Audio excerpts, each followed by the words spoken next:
Hi, and welcome to Ohdela Chemistry. So, this is our first module. What do you do with a sick chemist? Well, if you can't heal him and you can't cure him, then you might as well bury him. So, I know that's pretty corny, but again, welcome to chemistry. Sometimes people refer to it as chemistry because for some it is a mystery. Others refer to it as chemisery because, well, they feel pretty miserable while they're trying to figure out how all of this chemistry stuff works. But I believe that by the time you are through with these modules, that you will have a new word in your vocabulary, chem mastery. So a couple of things that we're going to be looking at in this module, our first one, are a couple of essential questions. What do you think the difference is between good chemicals and bad chemicals? How do we go about classifying matter, and what are some of the classifications of matter? One of the major things that students who are first learning chemistry struggle with is what is the difference between a chemical property and a physical property? And we're going to talk a little bit about that later on, as well as what happens when ice melts. One of the things that I would like to do this year with my chemistry students is set up a Google Doc where we can develop our own glossary of terms. This is something that I'm going to have all of you contribute to. And in our first module, some of our vocabulary will include words like chemical and chemical reaction, uh, matter, volume, mass, weight. These are all interrelated terms, as well as unit and conversion factors. Uh,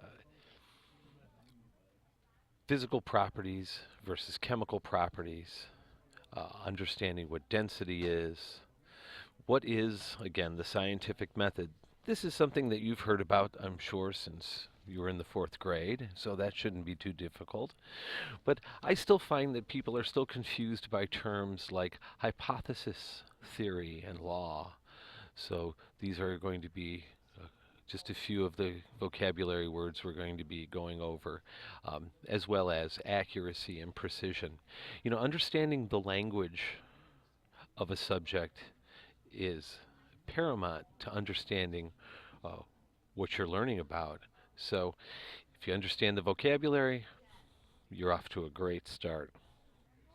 So let's take a look at the standards and scales that we're going to be covering in this module. Uh, this, the standard number one is going to be to explain the intermolecular forces, their effects in terms of kinetic molecular theory, and the characteristics of the particles involved. Now, if you look at these terms and go, oh my gosh, I don't know what any of that means, that's okay. Remember, when we have our live classes, to be sure to ask questions, because your involvement will help me understand what you need to know, and I can explain it to you.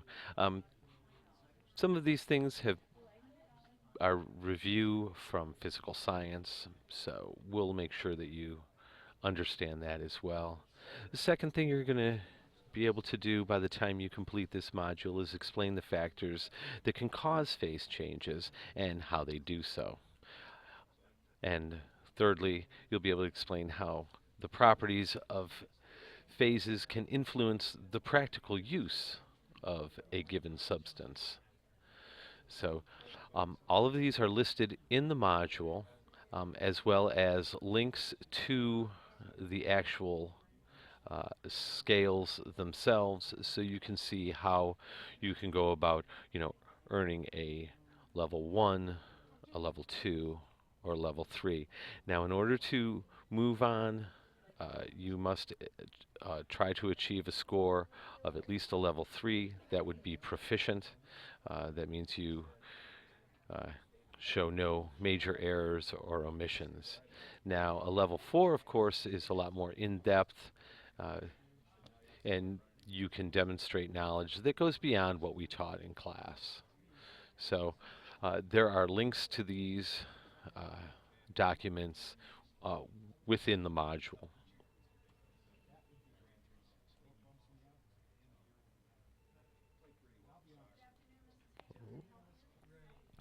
So let's take a look at some of the learning targets for this module. First off, when you're done, you'll be able to explain the chemical and physical properties of a substance based on kinetic molecular theory and the intermolecular forces, that is, the forces that act between molecules. You'll be able to explain phase changes and how they occur. That is, when I say a phase change, I'm referring to going from a solid to a liquid to a gas. You'll be able to explain how the properties of phase can affect the practical use of that substance. So whether or not it exists in a solid phase, a liquid phase, or a gaseous phase, you'll be able to determine what you can do with it. And it'll all end up in a summative where you will be able to apply the concepts and skills that are learned in this module. So I'd wrap this up by telling you another chemistry joke, but I think all the good chemistry jokes argon. Argon. All right. So, hope to see you in class. Uh, enjoy.